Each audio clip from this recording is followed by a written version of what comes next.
Sorry for some delay. We are now starting the session. So, very good evening to everyone. I'm Vijayanand Jha and I'm extremely excited to warmly welcome you all in this session. All participants and Cyber Gurukul members are welcome in this insightful and interesting session.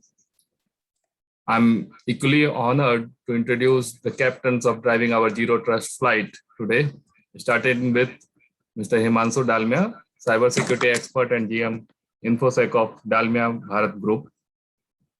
Ms. Satyavati, Satya, thought leader and CTO Cyber Risk Cloud at Micro Focus. Next is Mr. Naveen Nair, industry veteran and India lead cybersecurity at DXC Technology.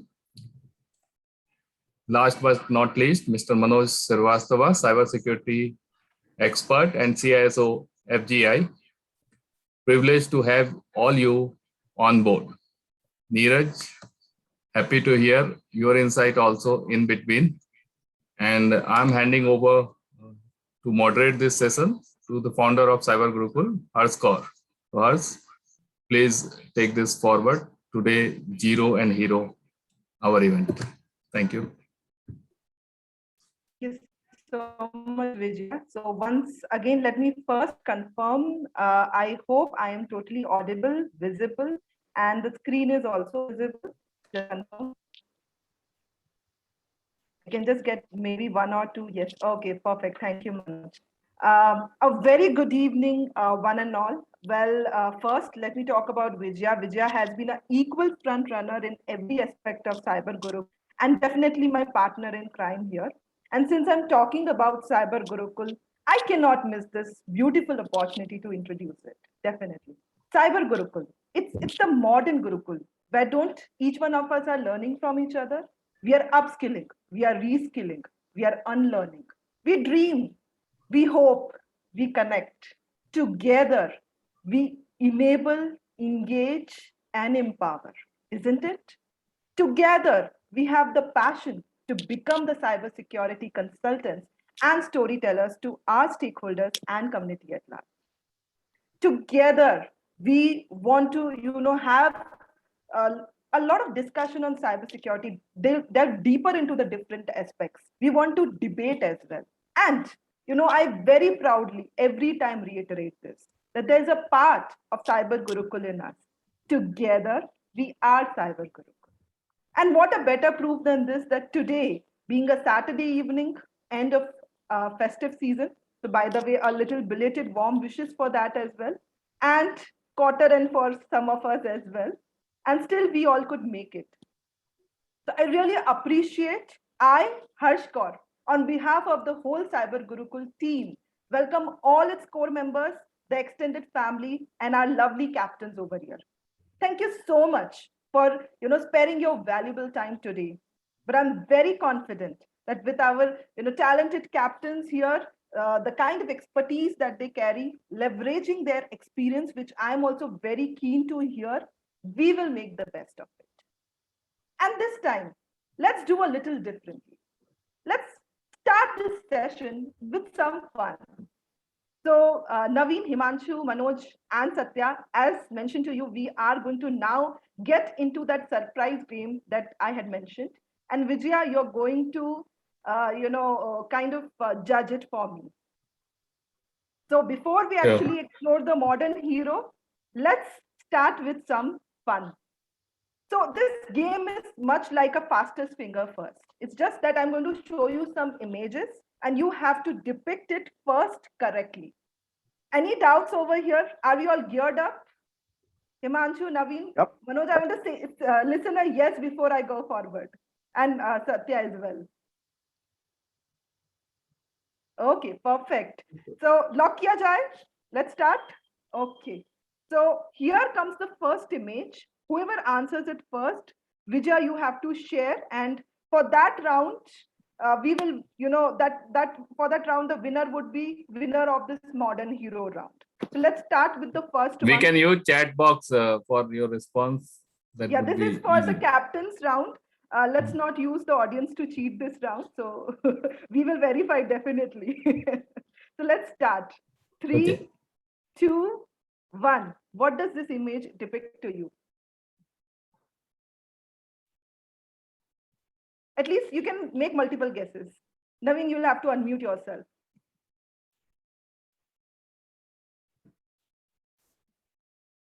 Any guesses? It's okay. It's a police officer Yes. So or a law what does it enforcement officer. denote? Very much. We are going in the right direction. So what does it denote to us? An enforcer. Enforcer, right. Maybe we are getting a little more near. Maybe in context of our industry, what do you think this could be? A compliance officer. Yeah, compliance officer. Maybe we can go a little simpler, just scratching the surface. CISO.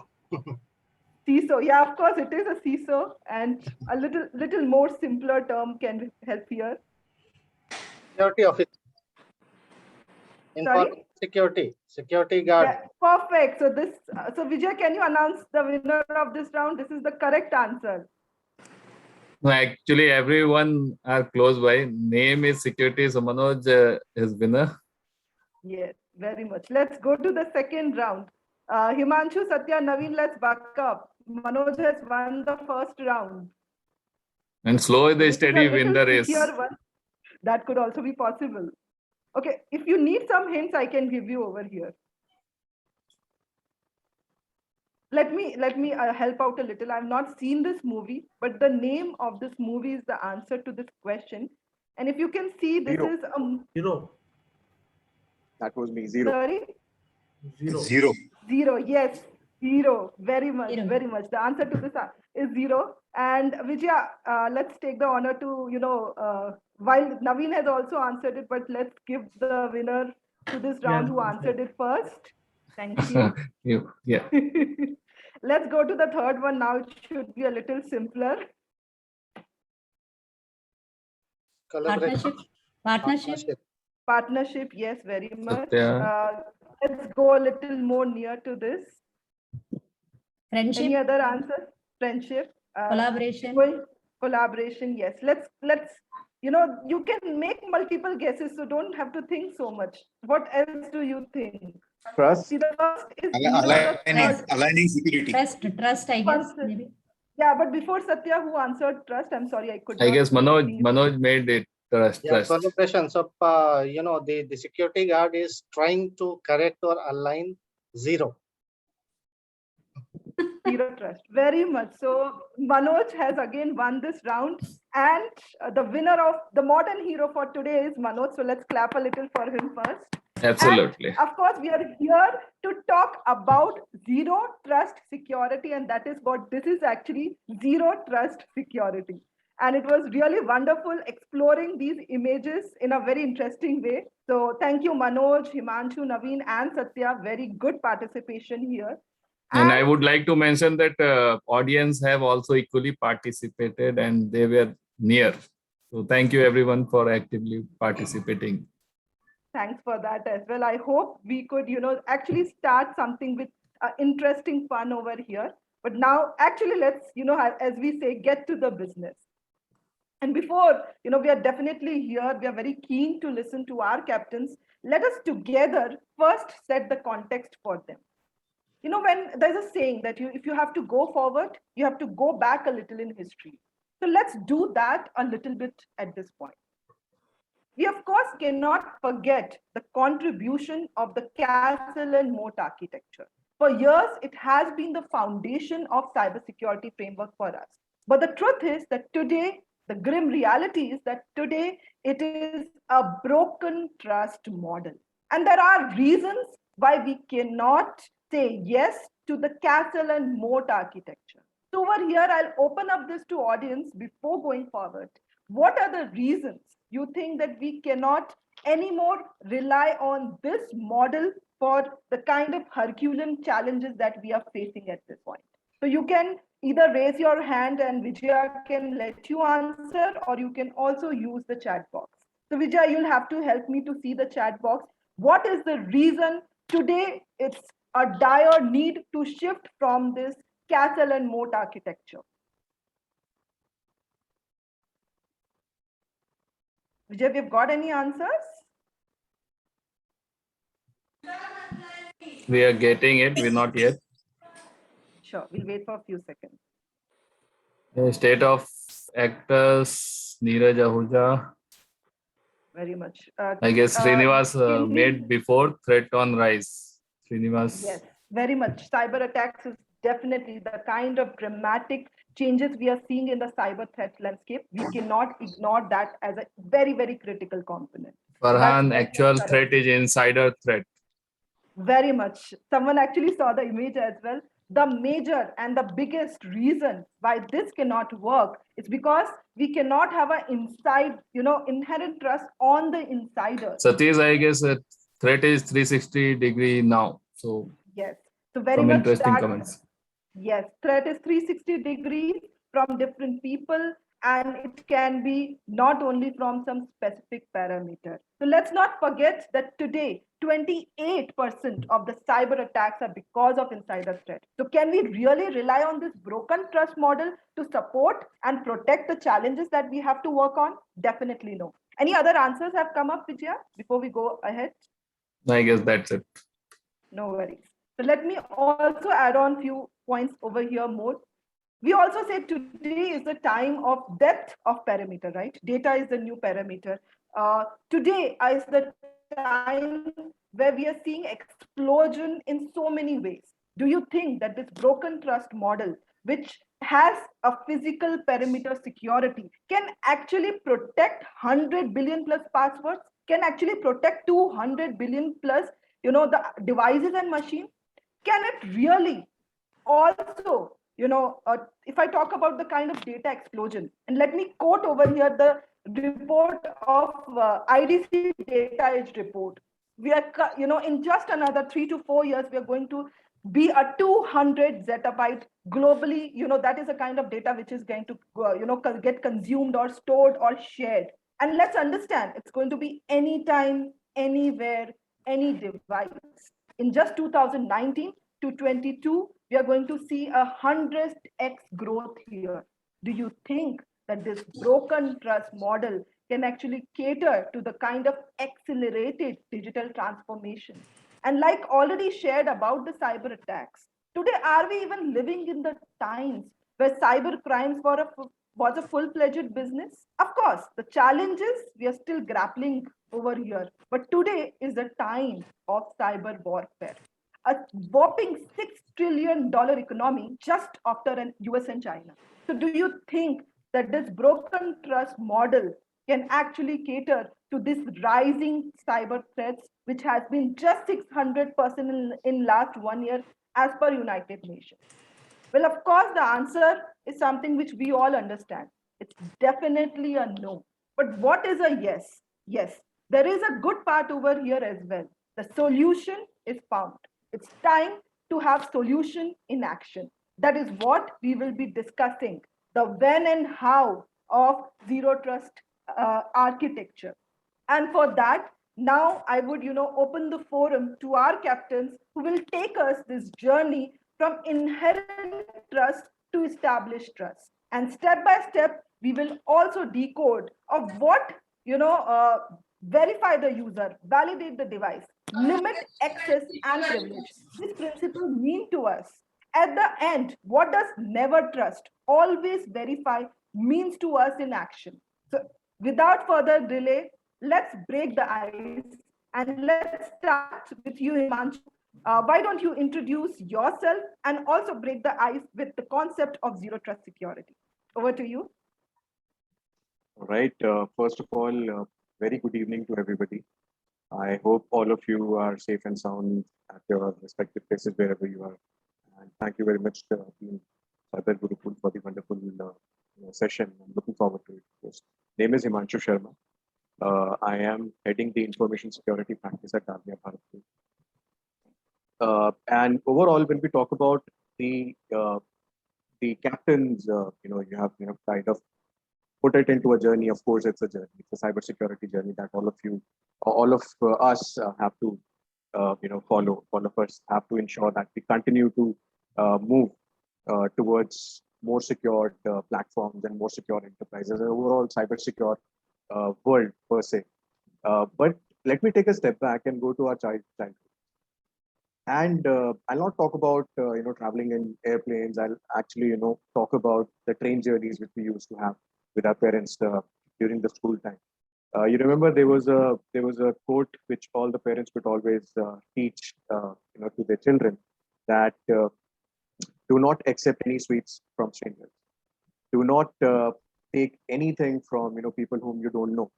Do not go around with people who you haven't seen anywhere or any time. What was that? That was the teaching which was inculcated into all of us since childhood. What is that? That was a zero trust model, which we had been speaking about since our childhood. So now, when we are talking about the technology era, the era when we are surrounded with technology every day, and thanks to the last year, now it has become inevitable. The technology has actually gone to the senior citizens. I have two extremes in my home as well. My mother, who's 65, and my daughter, who's 2. And both the extremes are surrounded with technology. So that is where we have to start with the zero trust thing. What is this? Lot of fraudulent activities happening. Think about all the frauds which are happening on SMSs, on clicking on links, and sharing of WhatsApp messages. What is that? All that is something which we have to think about and tell everybody that do not trust something which you do not know about. Which, if you do not know the source, if you do not know where it is coming from, do not trust that. That is exactly one of the foundational stones of zero trust as a principle or the cybersecurity strategy. Coming to in our lives as the information security or cybersecurity professionals, I think when we talk about the cybersecurity strategy or the zero trust as one of the strategies, we have to take into consideration that when we are working as an employer, when we are working as a part of an organization, there's a trust, right? However, when there is a technology layer, when we are talking about the cyber security or the usage of cyber mediums, we have to talk about that the implicit trust is gone. It's like you do not trust anybody and everybody, including the people, including the processes, including the technology. So all these three layers also have to be taken into consideration when we talk about the zero trust. So I think with that icebreaker, I'll hand it over to the next panelist, and let's hear from the others as well. Thank you, Himanshu. We'll definitely break the ice next with Satya, but I think you did brought some very interesting points. Whether it is cybersecurity or zero trust, the key to it is definitely to promote inclusiveness and simplification in the approach. And of course, that also has to be done step by step in a layered approach with the PPT or 360 degrees approach as a technique. So we'll definitely, come back to you again and speak a little more, delve deeper into these aspects. But Satya, what do you think? Is zero trust really a new concept? And let's also hear a little on, about you as well. Maybe let me start with me. Who am I, right? So this is Satyavati Devadari. I am the Cyber Risk Cloud CTO of Micro Focus. I did work on delivery roles prior to joining as an architect or a CTO here. So I've seen a lot of journeys all the way from completely trusted environment to zero trust environment. So rather than speaking about technology, I just want to break the ice, as you rightly said. I know I might sound old with the examples I'm going to quote. Right. So my first job was actually a public company at that time with Sanchar Nigam Limited. Now it's called Tata Communications. So in public companies, what used to happen is we get the salaries. It will be actually hanged on a wall with a thread. I don't know, whoever worked in public companies will know. So the salary slip will be hanged there. Everybody's salary slips will be there on that. And then you come and take your card. So practically sleeping, you are seeing your entire slip of financial statement for a month. Every month your salary hangs on the wall, and just you can see and read everybody's salary. So that is actually today, imagine, that's actually confidential information which could be hacked and sold to people. Right. So the difference of trusting the financial information, thinking that everybody knows everything world to the today's world, I think there is a lot of change, and I'm just actually going in a different direction. Second term is the other sensitive information. What we hold very close to heart now is patient information. And if you think about 40 years back or even 20 years back, I mean, there is nothing like, there is no digital recording or anything. You just trust the doctor, explain everything, what is happening with you, open up. Now we are thinking about how do you handle this information, the prescription and your patient data, all these things. This is all, I think the key point is all about the way we are growing, right? The way the situation is moving towards. So earlier it's all people oriented. Now it's actually technology oriented. Money is no more in rupees. It's always in wallets, or actually e-wallets, practically speaking. So when the money is moved into e-wallet, then actually you are not trusting a person. Earlier you have a person, you know that who is going to be in the room. You are very confident that it's okay, they see it. Now, when it's in the digital format, we never know where it's going to land. Is it going to be in the darknet, or is it going to be in the office room, or is it in the bank, right? So that is where the zero trust scenario comes in. Second aspect of the patient information. Still, I didn't touch upon why zero trust, right? The point of zero trust comes in when the layers of this, as I said, the segmentation is gone. I mean, you can't trust the segmentation. As earlier said, I know how many people are going to enter into the office premises. The 4 people are coming, and all the 4 people knows the salaries of the 4 people. Even though they put it on the wall, I know it's okay. So now when that same paper is actually translated into digital model and it's available across the globe, we never know where is it going, right? So that is the key information. Same applies for patient information. Why it is more important now? Because of that, in case somebody knows your entire medical journey, some people may not get jobs, and some people really feel sick of others knowing your medical problems, right? So there are scenarios which actually prompt towards zero trust, actually speaking. So we'll speak about the technology later, but just to break the ice, I think the way we transformed in the last 20 years actually is driving our trends towards zero trust. Perfect, Satya. I think you actually broke the ice with zero trust quite well. And let us, understood whether I take example of e-wallets or we take example of any digital banking transaction, the personal health information, like you were saying, or the salary receipts. So I think you gave quite good analogies so that we could actually understand that actually ZTA in action is not new. So I think great examples. Let's now go to Naveen and also break the ice with him and also hear his thoughts over here. Yeah, thanks, Harsh, and good evening, everyone. So I've been in this industry for almost 20 years now. Been part of the information security domain for at least the last 14, 15 years. And I've kind of seen the journey across from 27001 and then as an organization and as champions of the industry, we have gone into more and more complex and difficult environments for all of us to manage.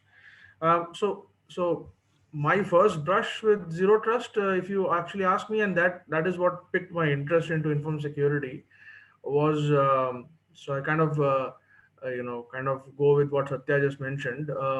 See, one of the first things that we all did, or probably I did after getting a job, was to apply for a credit card.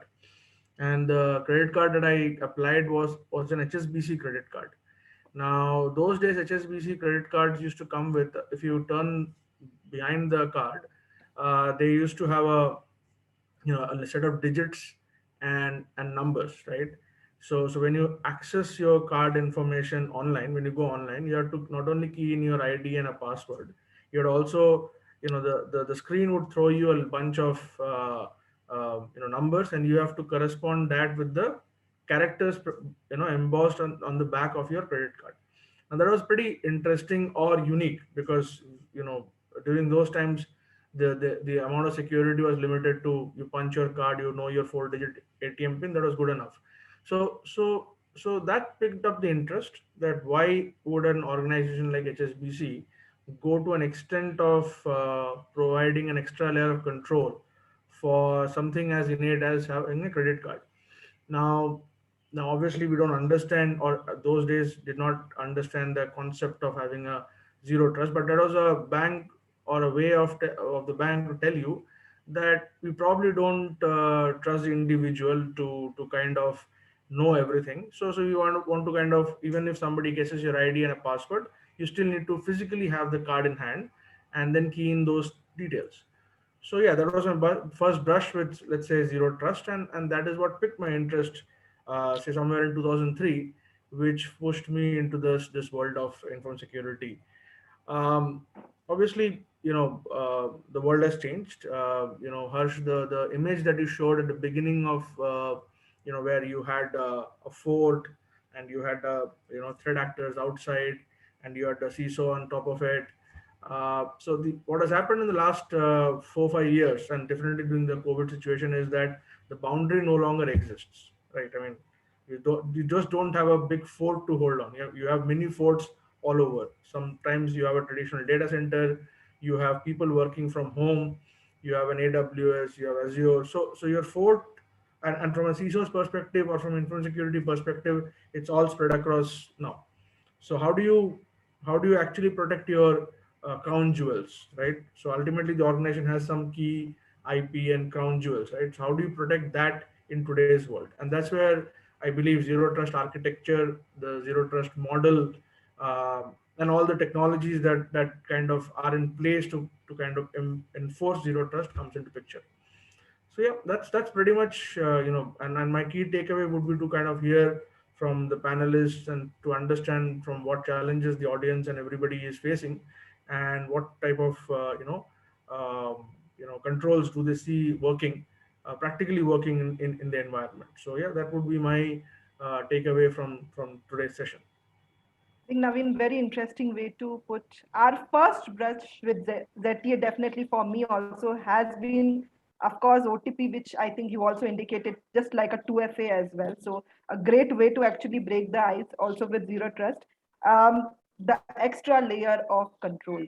And I think we also kind of, started with the why zero trust architecture, which I'll again come to you a little in detail in the next round. But yeah, data protection crown jewels. I think those are also equally important area why we are talking about this session as well.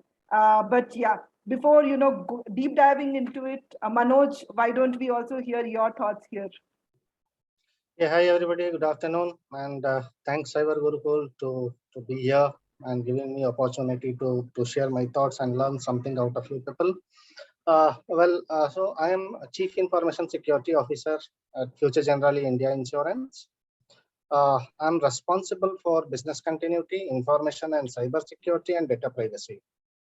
And whatever I'm saying in the forum, it is my personal thoughts. It has nothing to do something with my organization. Just to give an example of zero trust, I think you people must have seen movie Parmanu, that John Abraham Parmanu. Okay, so there were a lot of controls, like the atom bomb was renamed with White House and all, and entire exercise was going on. A lot of encryption was there. The terminology is nothing but encryption, so that rest of the world can't understand it. But at one moment, when John Abraham was trying to enter into the ground, he was asked by the security guard, "What is today's code? You must have received in your mobile." So that was nothing but "Aag ka dariya hai, doob ke jana," something like that. So security guard was knowing John Abraham personally. I mean, in the movie, and he has to go to execute the plan, but the extra layer of control, right? Naveen has said, to trust anybody, verify, authenticate. And the entire movie, if you convert into security and zero trust, you will easily correlate it. So it is nothing rocket science or something like that. It is very simple. It's a philosophy, nothing else. Whatever I'm doing, there has to be extra layer of controls. There has to be multi-factor authentication to ensure whoever is trying to connect me to access data, to do transaction, they are intended to perform it. or else they should not be having access. That's all. I think very, very interesting and, kind of mentioning about a movie like Parmanu. And, I think everyone will definitely till now have understood that zero trust definitely is all around us. And this was a very extremely, I must say, interesting way to have the extra layer of security, never trust, always verify. And I must say, Manoj, I really got quite intrigued the way you mentioned this. So thank you so much. And Manoj, while you are also the front runner because BFSI sector, is always said that it is the front runner in all the cybersecurity adoption. So I'm going to come to you just in 2 minutes, hearing your thoughts on, more on how cybersecurity then and now has been, more in terms of, the 2 years especially. But before that, Vijaya, why don't we also take a little opinion poll from, Yeah, absolutely. the And just audience? to They add also to need that, to be engaged. one poll was open throughout, and that was planned poll 2, but poll 2 was open all to for this discussion, and we got very interesting result. So we will take this poll again, but this poll was available, and I will just share you the result and then the original poll one. Okay. Definitely. So this is for everyone. What are the principle of ZTA? So during discussions, we got some interesting answers. Okay. Thank you I'm so much. stopping this here, and I will come to the original poll. Okay, for this. Sure. So this poll is published. Is this visible to all? Noted. This is again the second round. You'll have to put the first one again. In the poll. Sure. Yes. So, while we are definitely hearing some interesting, wonderful thoughts from our captains, we'll also request our our audience to also share their opinion. Do you think that pandemic has actually accelerated the zero trust adoption? So it's open to you. We'll give you a minute and you can start off. We have also started getting answers in the chat box, but I would also request you to, go to Yeah, the all poll please as well. participate in the poll. You can select option yes or no. You'll have to again reshare this one. I think people have already started answering in the chat box till then. Vijay will have to reshare. I think it has kind of ended. Yes.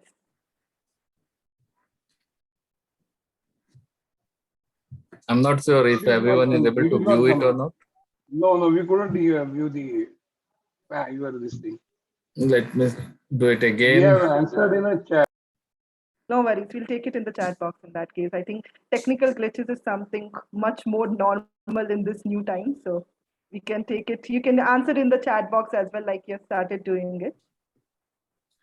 So let's take up the chat box for a minute. Yes, you've already started getting quite a bit of answers here. Definitely. Just a second. Let's see who all have answered. Thank you, Pawan, Subhash, and Kalamegam, Nitin. I think everyone feels definitely zero trust has been accelerated during the pandemic times. Himanshu has also answered. Satish. So yes, it's a universal yes. So yeah, this. So interestingly, zero trust is a concept which is more than a decade old, which was kind of coined by Forrester and presented in 2010. But definitely, the times that we are living in today, that we have also discussed briefly, are the reasons why zero trust architecture. So while we have taken some opinions of our audience, why don't we also now deep dive a little over here in terms of cybersecurity then and now, and how this pandemic, the new normal, which is not so new anymore, but yeah, still the new normal has accelerated the adoption of zero trust. And like we discussed, let's now start this time with Manoj, as he's part of the BFSI sector. Let us have you front run this session, this round, I must say. Yeah, thanks. Zero trust is very important. Why I'm saying you, we human are not good at risk management or risk assessment. I'll give an example. We do a lot of things to prevent swimmers from shark. But the fact is, the number says every day due to mosquito, the number of people dying in the world in last 100 years due to shark, the number of people died is even less daily and in last 100 years. So what kind of, action we are into? We select to drive car for journey. Why? Because we think that, by maybe by aeroplane it is not safe if it crashes, or maybe by water travel is also not safe. But the fact remains that out of 1000 car, at least one car meets an accident globally, and out of 11 billion people traveling through water, 1 billion 1% died, and out of 3.7 billion 1% died in air travel. So our risk analogy says no, car is safe, but the number says no, that is most vulnerable. Are we into right place of risk assessment? Investments are right in right direction? We are afraid of ransomware, this, that. But what is it really a big challenge or big risk for us? So risk identification is very important, and subsequently the investments has to be made. And this is where most of the people fails. We are into managing a lot of projects here and there, but that is not going to save us. Now coming to standard PCI DSS for banking, the first one, you have to have firewall. Is it going to prevent from any kind of ransomware attack? No, you have to have firewall. I'm PCI DSS compliant. So what exactly we have to do? That is a biggest challenge. And according to me, the biggest risk is social engineering, nothing else. Even if it is a ransomware attack, at any moment or at any place, there must be credential leak or credential compromise. Then only successful attack can take place. Okay, so identifying the right person, the right device is very important. Rather, I say most important thing. If you have right control on that, then only you can ensure the risk of breach is minimized to significant degree.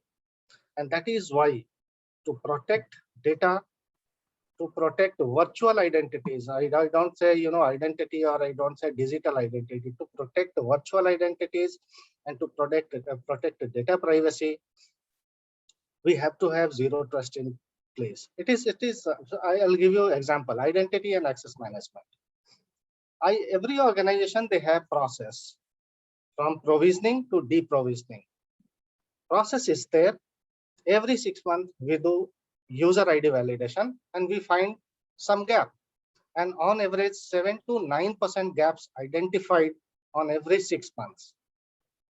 Process is there, complying to process, we are ISO certified, we are PCI certified, still 7 to 9% on average industry-wise gaps are seen in user ID validation. So don't only rely on the process, interlink the processes, interlink the sub processes. Nowadays, organizations are going agile. Earlier we used to have yearly target. Now my sales team may be measured on weekly target. The organizations are going agile, and we have to be supportive to business. Security should not be roadblocker to business.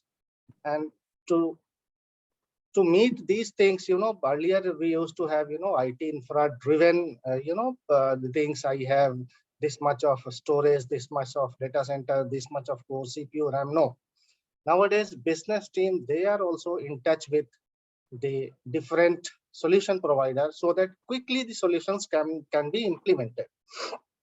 Like policy delivering on WhatsApp.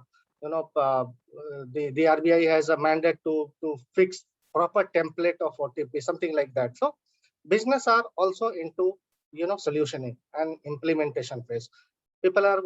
Organizations are going multi-cloud, hybrid kind of environment. So we may not have proper visibility, or till the time we have proper visibility, it may be too late. So the right approach is security should be a part of any technology.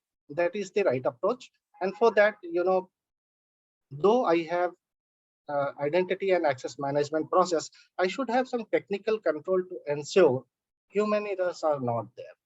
And once my identity and access management control is implemented to take care of provisioning to deprovisioning, I am complying to zero trust. So this is very important in BFSI sector because it is directly related to money and directly related to personal health information or personal information of the the citizens. That's why it is very important. Yeah, over to you, Harsh.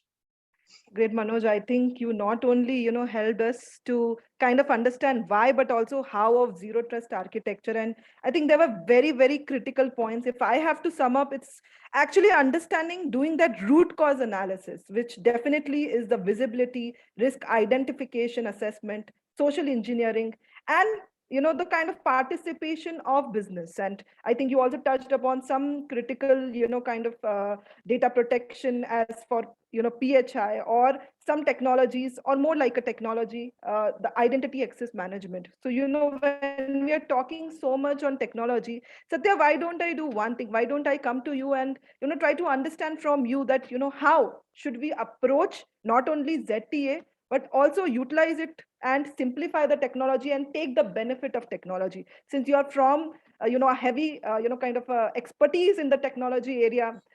Let's hear your thoughts over here.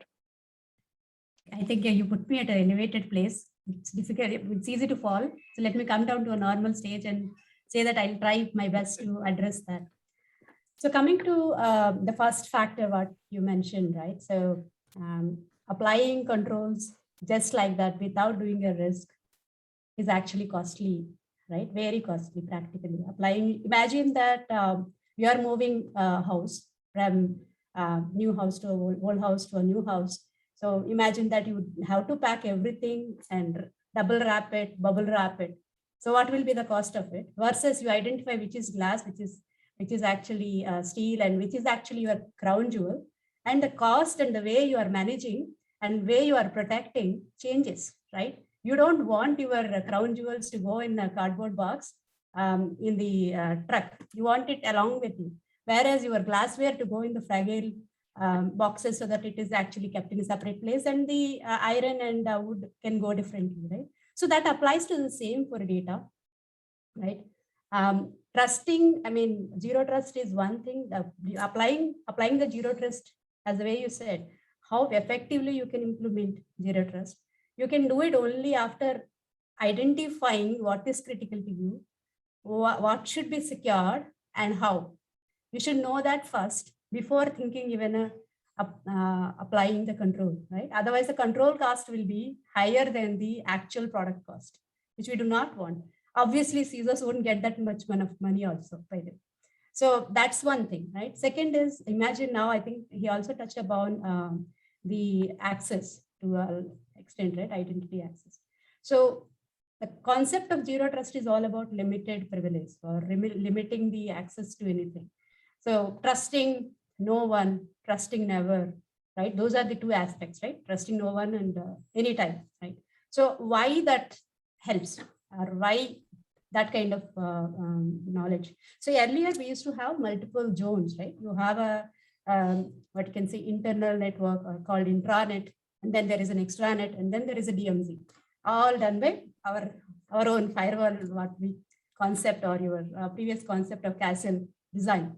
So now where we are sitting, right, the users are using their own way of security. We don't know whether it is in the behind a firewall or what kind of malwares are touching them. There is no control, and there is no way that you can control them, because it requires such kind of freedom to help us get such kind of productivity. So to allow that to happen, not just the customer, not just your own employees, think about your suppliers and the vendors, and then the operators you are dealing with. All of them are your, what you can say, the end-to-end supply channel, helping you deliver what you want to deliver. May or may not have the access control you are looking for.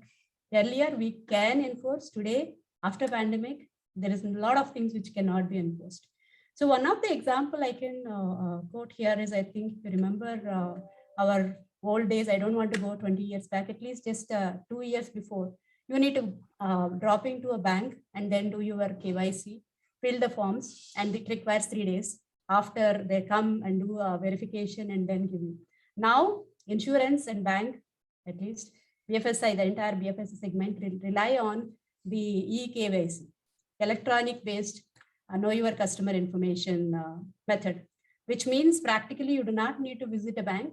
Bank will actually verify your identity through multiple digital systems.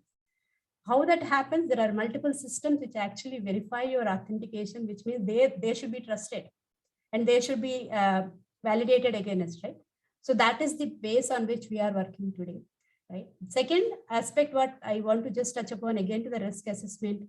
If you start questioning access to everyone, let's say everybody who is entering through, go through the biometric. Will it be cost effective? No. I think the best method is to apply mechanisms like risk-based adaptive authentication. So you know that these are the people who come every day and they require just a password, let them punch in and go. And their faces are already recognized by my system. So that's a basic thing. But you find some discrimination in the way they dress or the way they come, and you do additional authentication by stepping up, asking additional question, like the way Parmanu example, right? What's your favorite line of the day, or your passphrase, or even if it is not passphrase, then additional factor of authentication to challenge whether that person is the right person. So you are adding additional layer of authentication only when there is a question, so which requires continuous monitoring, right? So it's actually it's not a simple concept to implement. Zero trust is a complex component. I'm only connecting now one aspect of access, that is access management. You know, there is an aspect of data, there is an aspect of network, etc. So the point of coming back to area here is, one is implementing zero trust, second is implementing it effectively, right? So I think that's something which we need to be focusing on. Definitely, Satya. We need to adopt zero trust, but in an effective way. And since this is the new foundation of cybersecurity framework, there are some key elements like risk-based adaptive framework, having continuous monitoring and multiple checks. And let's not forget, the key to everything is the basic hygiene. You know, if we have controls without that visibility, what to protect, how to protect, it definitely will be a costly affair. So Naveen, you would also be constantly, you are the one who is stitching the pieces, you know, who's actually implementing, the front runner in this area, implementing ZTA, talking to your, friends and customers here. So what is your take on this? And then we'll come to Himanshu over here. Yeah, Harsh, thanks. So, see, the concept of ZTA has been there for quite some time, but ultimately the pieces are falling in now. I mean, in terms of having those technology controls to kind of implement ZTA from the paper to the actual world. So we have a bunch of technology controls that are available now, and obviously in the last few years, though, the discussions have kind of come up to the forefront where typically customers are asking, how do I implement ZTA in my existing environment? So see, the tenets of ZTA are, there are two important things. One, you have the data source, that's where your data is, and on the other side is the user who is going to, and the user could be your employees, the user could be your customers. So as and the concept of ZTA is to have, kind of ensure that whenever an information is required, it is available. Going back to the CIA mode, you have the confidentiality and availability. That is the two main tenets that you have to keep in mind. So you have a user on the left hand side, and on the right hand side you have the data source, and you have to ensure that the user gets the data when he or she needs it, and he is authenticated, authorized only for that particular information. Now that is the basic tenet. Now obviously, as I mentioned, in the market there are multiple tools, technologies that are there. So the conversation is typically around we kind of understand, when I talk to various people or the CISOs of the world, the important aspect to understand is, how is your transaction flowing, right? What type of use cases you're trying to protect. So what I've realized is, at the end of the day, there are, typically four, give or take, four models that where you can, in the current world where ZTA goes in. One model is, typically you have, most of us, which you're aware of, that the organization has multiple employees who are, you know either working from home, or they're working from offices, or they're using own devices. So in that model, it is pretty much an agent based. You have technologies that kind of that are agent based, and you kind of deploy them on the respective user machines and laptops, and that particular agent enforces your policy. You basically enforce. So let's say an employee wants to access some HR related information.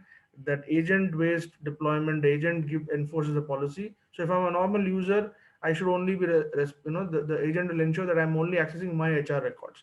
I don't go and sniff into somebody else's record. So that's one deployment model. The second deployment model that I've come across is primarily where your user is a mix of end customers, where you cannot enforce a policy, right? So like, for example, bank. In bank, you can't tell a customer that unless you have a Chrome browser, you can't access your internet banking. You can possibly say you don't have an if you have an IE6, I will not allow you, but you can't say that unless you have an Android or an iPhone 13, I will not allow you to access, right? So there, what type of zero trust models can work? You're proxy based. You can launch a browser for him, or and so on and so forth. These are the two major models that we have seen in the market. Obviously, the conversations around these are, you have interesting conversation with the CISOs. You have interesting conversation with the product OEMs, and obviously there is a lot of discussion that happens around, how to deploy, how to enforce it, what is the policy, who is the administrator, so all of that. The other two models are pretty much, you know, uh, I've not seen that much. Again, one is primarily because you have legacy, applications. See, ultimately, if your data source is hosted on a very legacy application, you need to have, a proxy, or you need to have something in front. You can't have the user controlled. You need to move you're trying to protect your data now. So that is one model, and fourth, very very you know rarely now I have also seen this the circumstances where there's a bit of collaboration between two entities, right? So it's like, let's say, between Manoj and Himanshu, two organizations like Future Generali and Dalmia Group decide to go on to a joint venture. So let's say, hypothetically speaking, you have a set of employees on this side of the table and that side of the table, and they're both accessing one single record. So how do you now get zero trust there? So these are very interesting models. And as I said, the important thing is, in the last 10 years in my career of ZTA, what I've seen is, what was there on paper is now kind of, the tools and technologies are now available to us to kind of go and implement those, put that into practice. So, and yeah, these are very interesting times. So, and I'm sure that as we go ahead into this model of public cloud, multi-tenant cloud, and all of that, there will be new technologies that come and help us to achieve that goal. Very interesting, Naveen. In fact, you actually spoke about ZTA in reality, in action. And I think one thing which I really loved was, simply put, of course, the approach to ZTA would be data and user and the authentication layer in between. So definitely that is one of the goal or the focus which we should, wo to bolte na, bada patthar. Definitely that is something I will keep in mind. I think you also brought some interesting discussion on the deployment models, which definitely, when you talk about the process, the implementation, that is equally an important area we need to constantly discuss on. That is how, the comfort in adoption will also come up. And, the agent based, whether it is agent based deployment, how it already has some element of zero trust. Like you spoke about how agent, restricts you to go to the HR, these documents or proxy-based models. I think these are some very interesting deployment models for Zero Trust, which we should definitely keep in mind. Himanshu, Naveen spoke quite a bit on the convergence, like we were also speaking a few days back in terms of the legacy and the modern solution. And, also we have to still cover up that human element. So why don't you take that up? See, I think the fellow panelists have actually covered a lot of thoughts, which I kind of jotted down. So thankfully, I'm kind of out of thoughts. But let me try to start from where Naveen left. So there was a thought about what was there on papers, what has been on the papers. This is now getting conceptualized, and this is now getting in action. And we've been hearing this joke since last 1.5 years, that what was the driving force for digitization and adoption of technology in your organizations? Is it the CIO, CTO, CEO, or the COVID-19? So the answer is COVID-19.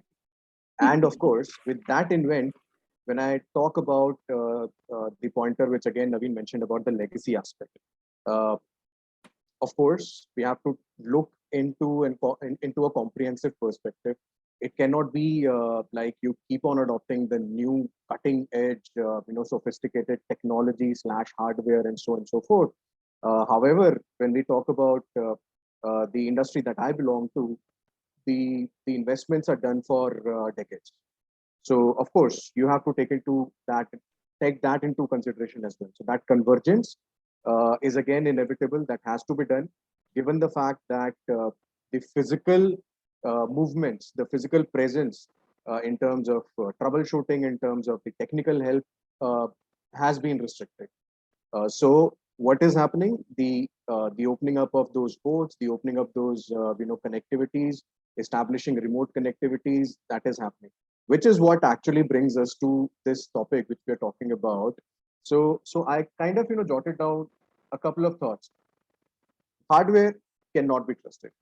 So I'm kind of taking the example of the castle where we all started with, and then small castles which Naveen mentioned. How Manoj was mentioning about whosoever it is, even if I know you, you have to tell me the password. Unless and until you don't know that password, I will not allow you to get into that castle. So hardware cannot be trusted. Operating system, too many vulnerabilities. Now, another interesting thought is developers. We spoke about the business collaboration, right? And we also spoke about business functions have access to all the technologies in the world. It is not as difficult like early times that I'm hugely dependent on my IT team. Okay, they will run up the server for me. They will run up the network for me. It's as easy as go to Amazon AWS.com and go to Azure.com. You spin up a server. It hardly takes couple of hours, and there's no brainer. There's a beautiful documentation right over there. What's happening over there? It's that also we have to think about. So the third point which I will say is developers are actually running out of time. There's a huge amount of pressure. Are they following the secure coding guidelines which have been there on the papers? Is it something which are being followed? So who's going to take care of that? I'm building the systems, but are they being built with security taken into consideration? We have been talking about security by design and so on and so forth. And fourth is security has been an afterthought.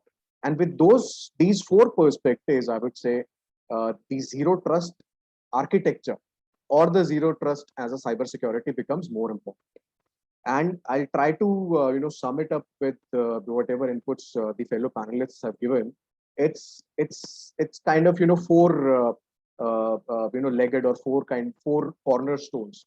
The right users, again, of course, the identity, your identities which you have been given from an organization and enterprise perspective, or the devices, managed or unmanaged devices. So right users, right accesses, right data, where Naveen was mentioning about, okay, I have given you the accesses, but is it something which you are doing it on purpose, or are there any anomalies into it? Okay, I work in a 9 to 6 kind of environment, or rather, the organization has been working into 9 to 6 environment, but thanks to working from home kind of model in last many months, there are users who are actually logging on to 3 a.m. in the night. Is that a normal behavior? May not be. So check on that as well. So user behavior. Is it something getting questioned? I typically used to log in from a Chrome browser. Today I'm logging from a Mozilla. Why is that? Question me. So challenges. We spoke about those, security challenge questions. If it is an abnormal user behavior. And last but not the least, right reasons. Why am I accessing? If there are no reasons, do not try to access it. But if there are attempts, it's not like what Satya said, that the salary slip was actually hanged on the whiteboard. Okay, it's not like that. Today, if the salary slip or this kind of detail is there, it's there in the dark web, right? It's up for grabs. So it's not like the early times. If you have the salary slip details, okay, I might as well sell it on the dark web. But right reasons. You have the accesses, using it for the right reason is also that. So I think these are the 4 pillars which I would say. And when you talk about the human aspect, I think Harsh, I'll kind of steal your terminology which you started with: enable, engage, and empower. When we talk about people, process, technology, I think people is the most important aspect with which I started the conversation, irrespective, be it the talents. So at Dalmia, we called employees as talents, be it our family members, be it our friends, anywhere and everywhere. Whatever knowledge that we have, try to share. Enable people with examples, encourage them, or rather, engage with them, and empower them with the kind of accesses, with the kind of knowledge that we need to do. Unless and until this is not being done, the zero trust would again would again be a longer journey vis-a-vis to the vision that we all are discussing here today. So I think that would be my thought, with which I'll hand it over to you. Manju, I think great insights. But Thank you. before I actually discuss a bit in detail, Satya, I understand you have a very hectic schedule and you already are managing 2-3 sessions today, and you'd already asked me for 4:55. But I really thank you for your time. But I'll take a little more time of the rest panelists as well as audience. But Satya, over to you. Maybe you would like to, end on your note, because I know you want to leave now. And then I would come up to Himanshu once again. I just got the note from the WhatsApp saying that it's delayed by 15 minutes. So we got another 15 minutes luckily. So hopefully we can finish this in 15 minutes, but after 15 minutes, I'll still run away. But this discussion is really good. So I'll continue to be here. Lucky that the other session got delayed. So by the way, it's India Live, the other session. Okay. So you want me to talk on a topic, or I'll just come back to you in 2 minutes. Okay. Then. Definitely. Maybe you pick me first or second, so that in case I need to run away, I don't disturb your flow. I'm sorry for being an inconvenience. No worries, no worries. We are anyways end of the session ourselves. So Himanshu, let me come back to you. I think, yes, there were some very great insights, and trust me, I really felt privileged when you actually stole my tagline: enable, engage, and empower. And I think you did more justice to it than I could. So thank you for that. And I think, at the end, whether you talk about zero trust, you talk about security, Himanshu mentioned, people has a very important role to play. And somehow the 4 cornerstones or pillar stones, is how we can simplify zero trust for us. Because I think that's the first question. How do we start off? What do we see? And the right users and behavior, right access, right data, right reason is definitely the way to go ahead. I think you gave some very, very interesting inputs. Cyber security cannot be an afterthought. And I think developers, the example that you gave was, I think, quite in line with that. Hardware can't be trusted. That definitely shows us why, never trust, always verify. Again, the Parmanu example that Manoj gave quite a bit, stands here as well. And of course, convergence is inevitable. So, and I really loved, you bringing that example of how digital transformation has been accelerated with the role of pandemic. So Himanshu, I think very, very interesting examples and insights. And definitely all the 4 panelists, I think I could get a lot of key takeaways. I'm sure it's equally for all of us. But before we sum it up, maybe if we have any queries, we can take 5 minutes to answer 2-3 questions here. So Yeah, audience, so participants, you can put up your questions in chat box, and the poll which we have started at the beginning. So if hers and panelists allow, I would like to relaunch and see that principle of ZTA and response get changed. let's see. Yeah, that will be interesting to see if there is a changing trend in the I answer hope for this the poll is principles that visible is. to everyone, and Yes, this is yes, what are the perfect. principle of ZTA. Yes, perfect. We have already started getting answers. 8 answers, 100% for all of the above. Let's wait for 2 more minutes. Till then, audience, you can also please put your questions in the chat box, or you And can Cyber raise your hand. Gurukul regular participants and members. Okay, so this is time you can pitch in. Satish Srinivasan.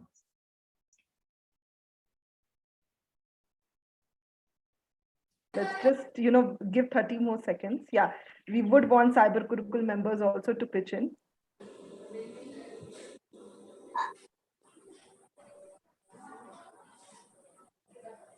Okay. Let's have 10 more seconds, please. The audience quicker, only 82% has participated. We want others also to participate.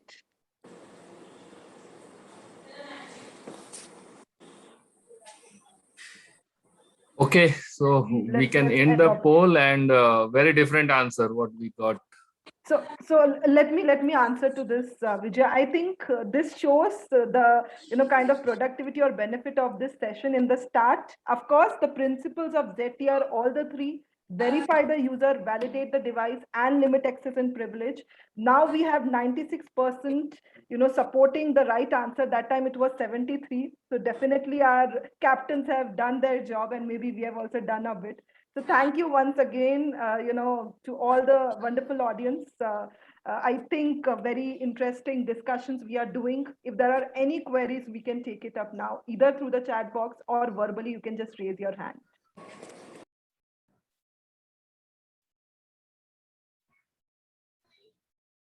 Is there any question coming? Okay.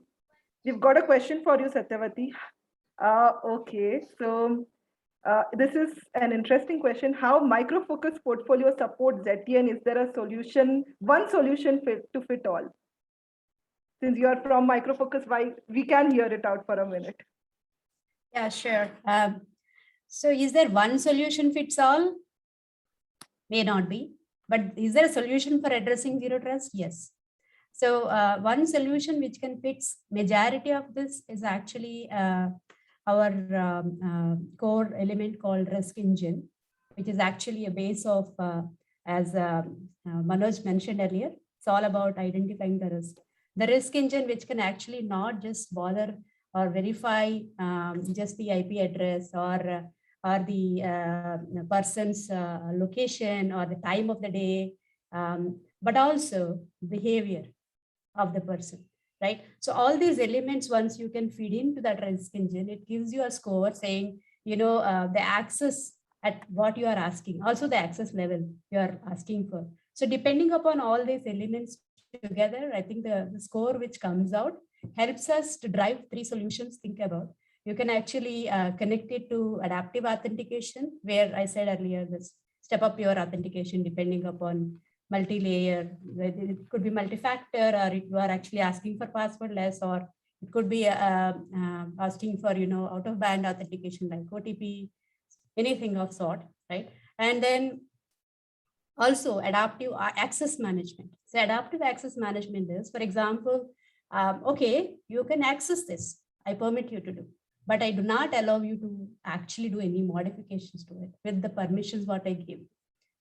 If you need additional permissions of modifying this content, then you require to do additional, answer me a few more questions or give me more reasons why you should be there, right? That's adaptive access management. And then you could also do the third aspect of adaptive privilege access management, where if you have multiple administrators, they have been given access to multiple systems, you can manage the privilege access also through the system. And then this is also connected now with the aspect of, I think I mentioned earlier about data discovery. So most important thing is the assets knowing that which assets need to be protected and how to protect, whether they are in the on-prem or they are in the cloud, right? Cloud, again, it could be a single cloud platform or multiple cloud platform. Identifying the assets where they are, considering the part where now you can buy from anywhere. So imagine there is a gray IT, all those things, right? So there are people going and purchasing the assets. And Himanshu also mentioned that people can go and run a VM by buying themselves. So how do we actually visualize all these assets? It could be a virtual machine, it could be a storage box, or it could be a database, or it's an application. So all of this need to be controlled from one single area. And you should be able to classify based on the sensitivity of the information as well as the personal information. Is it sensitive? That's actually depending upon the confidentiality and criticality. And the other area is it sensitive based on the personal information? Is it personally identifiable information? Is it sensitive personal identifiable information? Depending on that, you need to apply protection, right? So all these actually are connected by our products on data discovery and data protection, which is actually Voltage. And the other products, what I mentioned about advanced authentication and advanced access manager, as well as our privilege access manager products also support zero trust. And one more thing, as I earlier mentioned, you need to have a continuous monitoring to identify this, analyze it. So we do have a interstitching product called Interset, which you can say, which is actually called as unsupervised machine learning technology, which continuously learns and creates models to understand the behaviors and then bring out new models by itself, by which you can actually create your risk models by yourself. Or actually backend, it will help you create that. And then with that, you can actually expand out and find the insider threat much faster than you can ever do. So the threat hunting gets earlier than that. So which is actually a tool called ArcSight Intelligence, which is also part of the suite of ArcSight suite of products, which is connected to SIEM, right? I know I spoke a lot about the tools and products, but idea here is that if you have to, as I said earlier, we need to first of all identify the risk. The risk could be identified when you discover. The discovery can be done by the data security products. And how do you actually enforce these privileges? I think using the identity products. And how do you do the continuous monitoring? That could be done by the ArcSight products. Hope that I summed up. Neeraj, does it answer? Yes, I think. Absolutely. Thanks, ma'am. Thank you. I have a next question for Naveen and Himanshu. So first, Naveen, please. You could tell us, zero trust implementation, is it a long drawn process? Does it take long time? Or it's a quick implementation and then,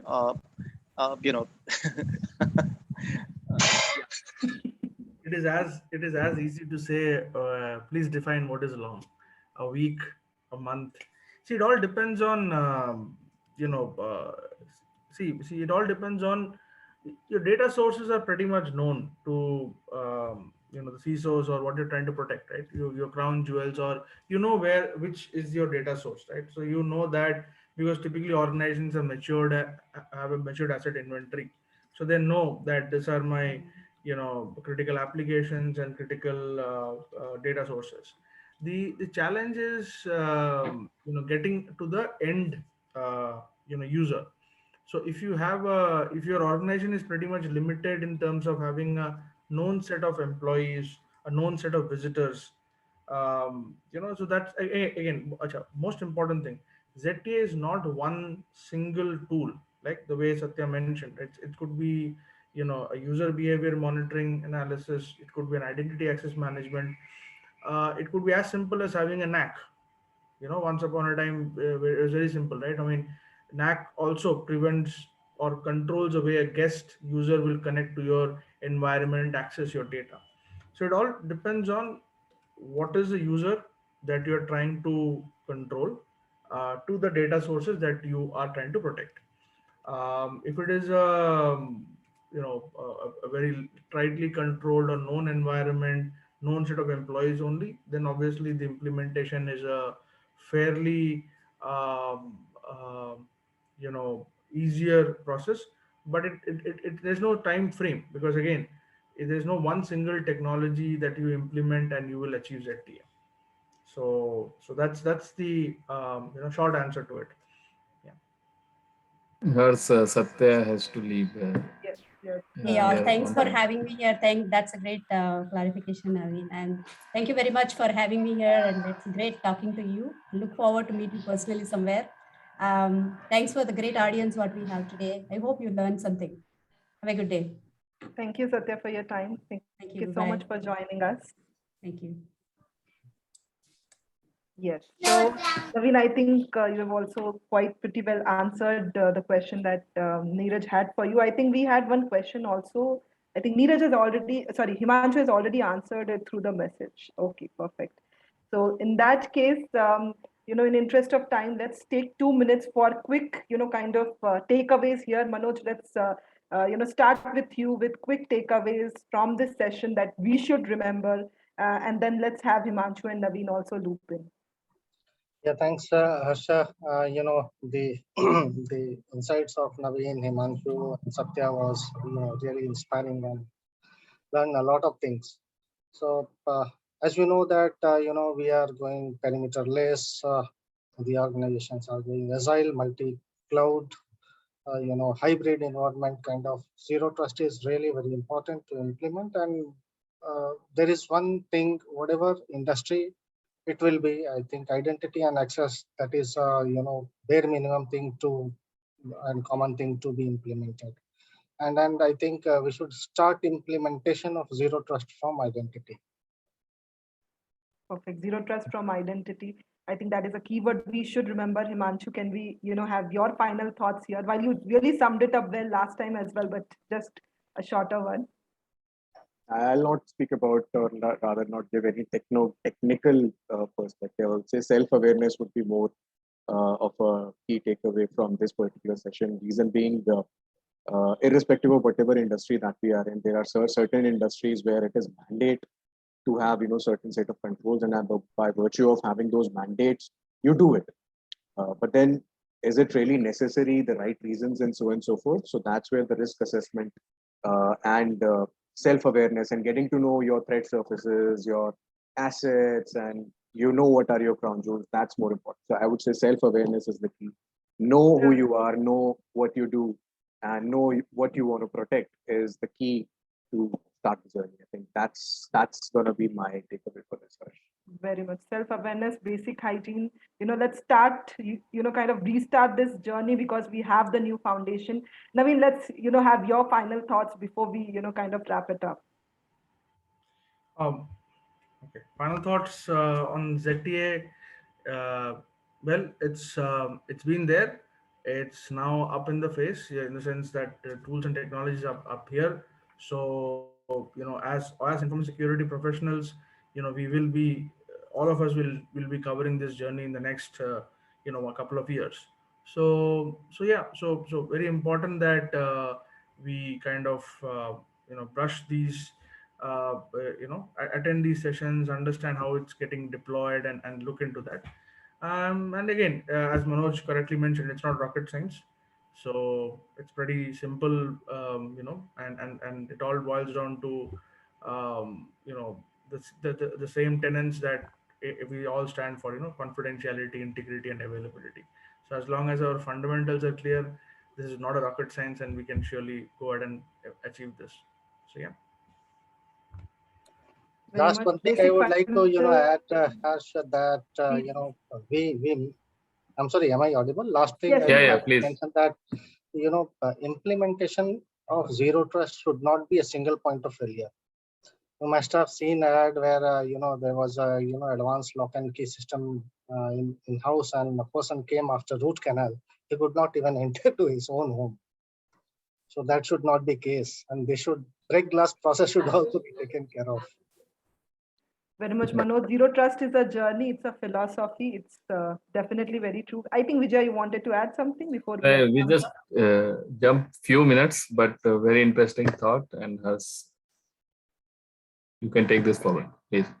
Thank you, Vijay. And definitely, I think the key to is we are at a phase of the elephant and the six men. But yeah, with continuous mind share, we are actually imbibing the journey from inherent trust to established trust.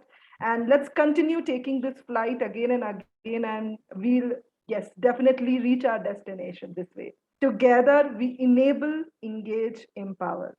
Thank you everyone for your time, and let's connect very soon. And thank you, the wonderful captains. We have a lot of key takeaways to go with, and definitely simplification is the key, which we kind of translated today. Thank you so much. With alert minds, all are heroes. Thank Thank you you. very much. Thank Thank you.